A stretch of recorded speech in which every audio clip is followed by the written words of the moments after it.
আজকে সকাল ৯টার দিকে আমাদের একটি খবর আছে যে একটি লোকের লাশ পড়ে আছে মাঠের মধ্যে।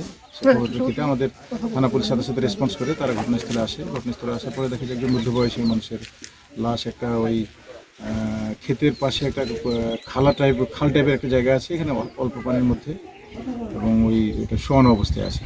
পরে আমরা এই লাশ এসে উদ্ধার করে প্রাথমিকভাবে আমাদের যেটা মনে হয়েছে যে তার শরীরে মুখে আঘাতের চিহ্ন আছে।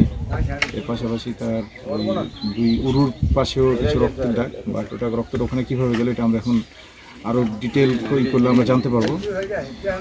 বিষয় হচ্ছে যে এই ব্যক্তির পরিচয় এখন আমরা শনাক্ত করতে পারিনি, তবে স্থানীয়ভাবে আমরা যারা এখানে স্থানীয় জনগণ তারা বলতেছে যে সে মানসিকভাবে বিষাদগ্রস্ত লোক ছিল বা পাগল টাইপের, এবং সে গত 15-20 দিন থেকে এলাকাতে ঘোরাঘুরি করছে, বাট তার নাম পরিচয় কেউ জানে না। পাগল বলেই সে এলাকাতে পরিচিত ছিল। এখন এরকম একজন পাগলকে কে কেন কী জন্য মারলো, নাকি সে কীভাবে মারা গেল, এটা পোস্টমর্টম রিপোর্ট আসলে আমরা বুঝতে পারবো। এখন আমরা লাস্ট উদ্ধার করে আমরা পোস্টমর্টমের জন্য নিয়ে যাচ্ছি। পাশাপাশি আমরা আমাদের তদন্তের যে প্রক্রিয়াগুলো, প্রত্যেকটা প্রক্রিয়া অব্যাহত আছে, আমরা তদন্ত চালিয়ে যাচ্ছি। আমরা লাশ শনাক্তের পাশাপাশি এই ঘটনার মূল রহস্য উদ্ঘাটন করার জন্য আমরা কাজ করছি।